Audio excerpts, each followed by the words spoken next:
pueblo costarricense, al elegirme, puso en mis manos la responsabilidad de conducir el destino patrio durante los próximos 4 años.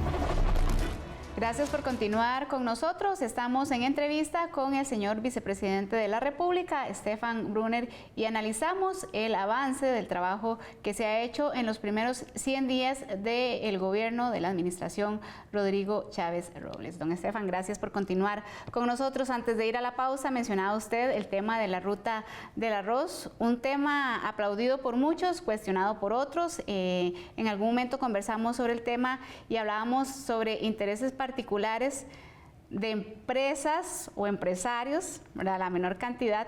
Aprovecho entonces para preguntarle qué opina usted sobre la acumulación de riqueza en pocas manos y también cuál ha sido la lucha que ustedes han dado en este tema de la ruta del arroz.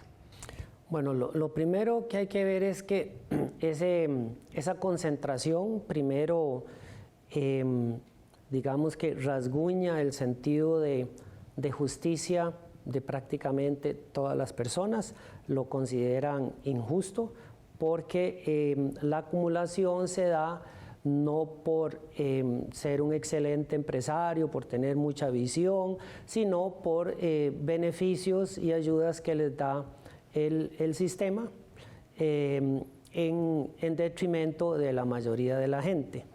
Entonces no se considera que sea pues una riqueza obtenida en forma legítima, por decirlo así. Y esto tiene también un efecto sobre lo que hablábamos al inicio, la reactivación económica. Cuando usted ve que usted no tiene o se da cuenta que no tiene posibilidades de ganar una licitación, de entrar en cierto negocio porque siempre son los mismos a los cuales se les adjudica, pues la persona con el tiempo pues deja de hacer las ofertas, se retrae y dice no, en este país no se puede surgir, no se puede hacer ningún negocio, yo puedo ser, digamos que dar el mejor servicio a un buen precio y aún así no quedo. Cuando usted ve que hay carteles que ponen requisitos que no tienen nada que ver con el objeto del cartel, de lo que se quiere adquirir o de lo que el Estado quiere adquirir, entonces usted ya sabe que son carteles dirigidos y entonces usted pierde absolutamente todo el entusiasmo de participar como empresario en esta economía. Y eso trae también consecuencias en el mediano plazo sobre la actividad económica, ¿verdad? Eso va decreciendo. De hecho, a mí me sorprendió mucho el año pasado cuando vi que en una encuesta que hicieron para jóvenes, cuál era su mayor anhelo en términos de su vida profesional y la respuesta ganadora fue irme del país, ¿verdad? Eso a mí me dolió mucho. A mí me parece que Costa Rica no es un país históricamente que ha expulsado personas hacia el extranjero, porque siempre se ha sentido que en el país hay suficientes oportunidades para surgir.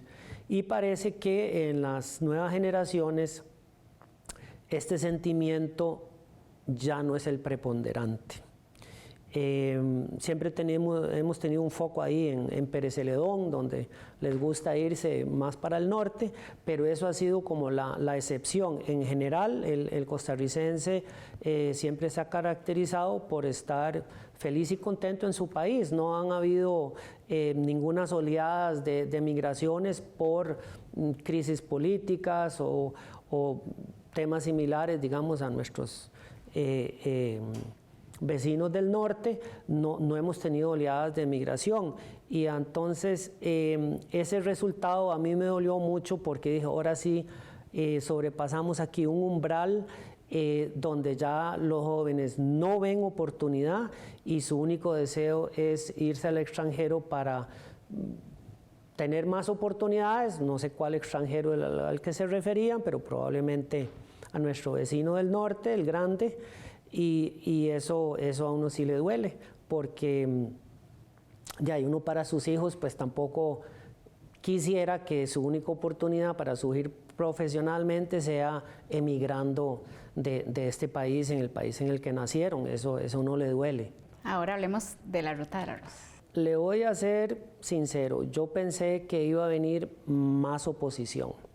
Ellos hicieron ahí pidieron una medida cautelar para no poder publicar uno de los decretos, el de la reducción de los aranceles, pero a partir de, digamos, dejando ese intento de boicotear la ruta del arroz, no hemos sentido, digamos, mayores presiones en forma directa. Ya en la prensa, pues ahí pues obviamente ellos han expresado su opinión, lo cual está bien.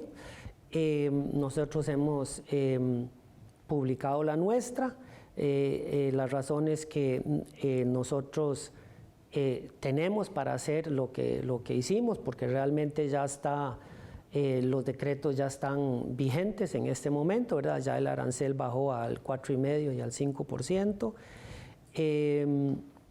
También nosotros prevenimos que una forma de defenderse o de torpedear la ruta del arroz iba a ser la no compra del arroz a los pequeños y medianos productores.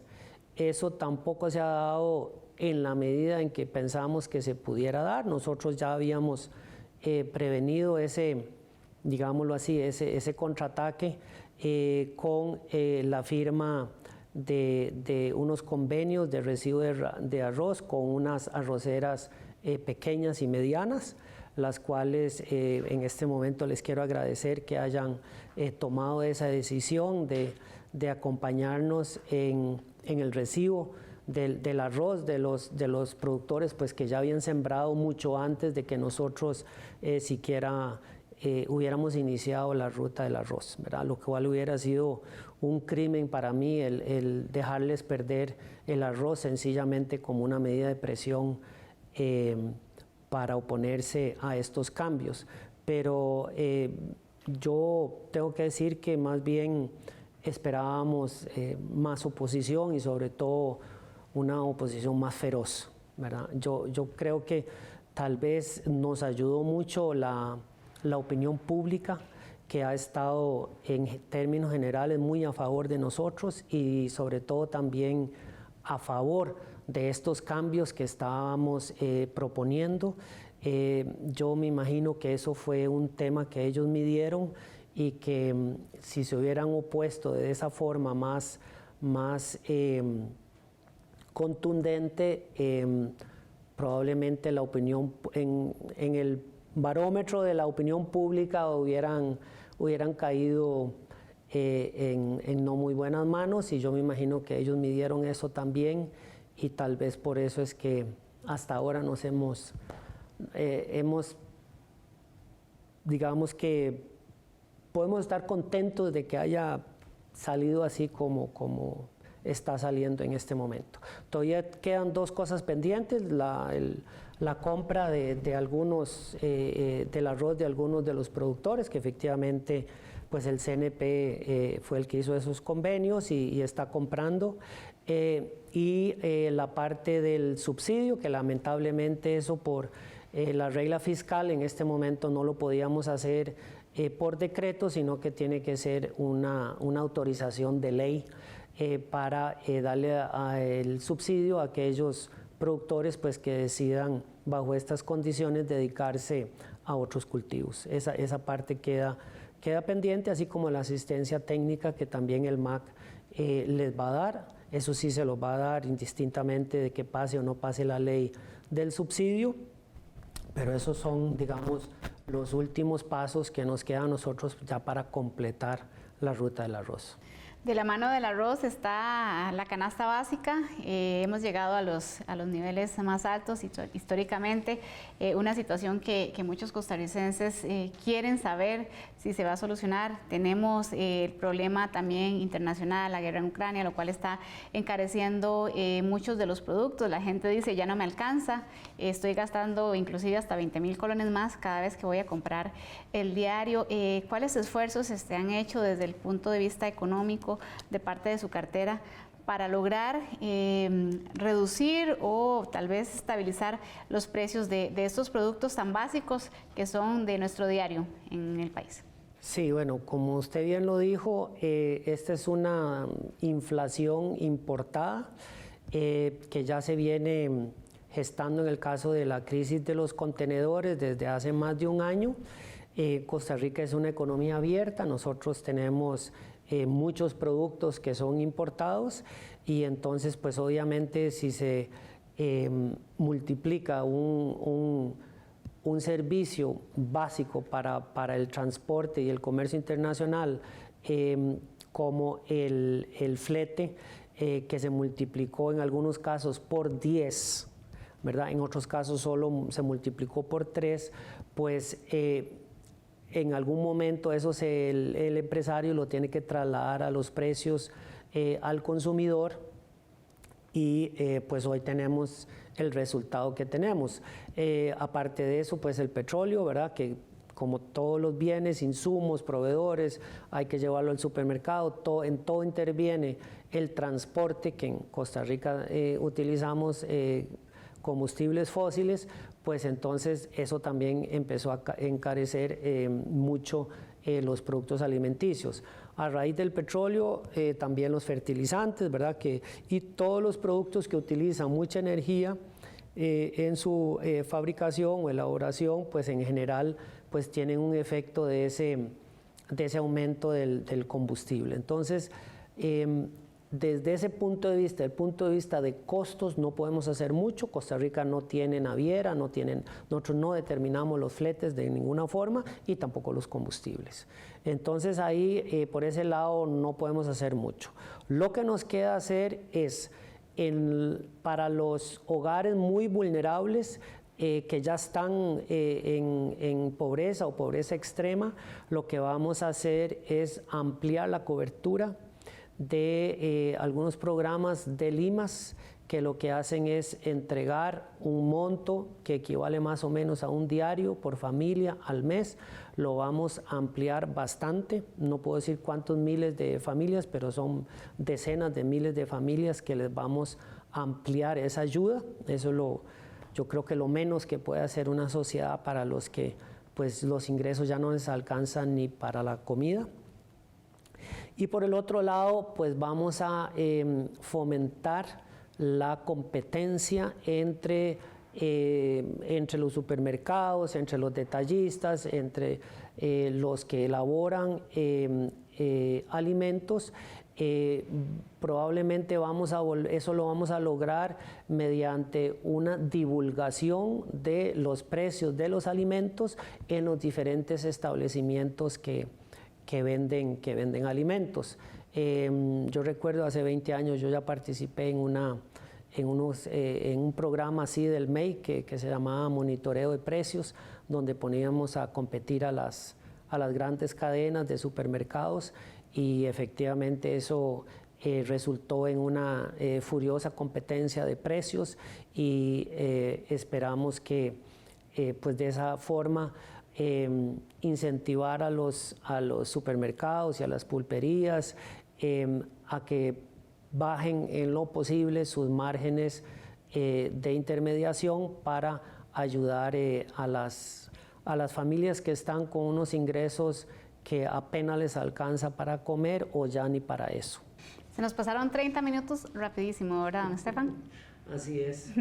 Bueno, llegamos al final de esta entrevista. Un cierre, una conclusión para los costarricenses que lo están viendo. Bueno, yo lo que les quiero decir es que estamos trabajando para el interés común. Yo sé que eso va a traer algunas molestias a aquellos empresarios pues, que han tenido beneficios por años, a veces décadas, con las políticas como se hacían antes, llamémoslo así. Ahora van a tener que hacer un mayor esfuerzo para tener las mismas utilidades, los mismos beneficios.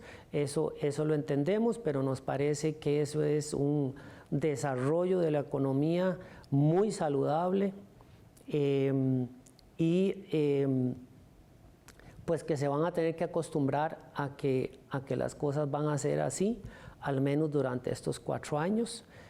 No vamos a permitir regulaciones que favorezcan ilegítimamente a unos pocos a costa del consumidor o del interés público. Y eso no solo vale para productos de la canasta básica, sino también para aquellas empresas pues, que entren en una alianza público-privada.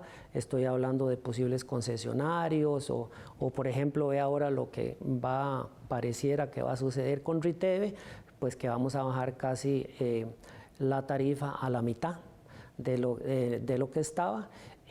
Ahora lo que queda es asegurarnos de que la calidad sea al menos tan buena como la que tenía la empresa española o mejor. Y entonces yo creo que habremos vuelto a hacer algo a favor de las mayorías. Muchas gracias. Con mucho gusto. Gracias a ustedes también por acompañarnos en esta entrevista con el señor vicepresidente de la República, Stefan Brunner. Vamos a hacer una pausa comercial. Cuando regresemos también estaremos conversando con la vicepresidenta de la República, doña Mari Munive, sobre los 100 días de su gestión en el gobierno de Rodrigo Chávez Robles. Ya casi volvemos. El pueblo costarricense, al elegirme, puso en mis manos la responsabilidad de conducir el destino patrio durante los próximos 4 años.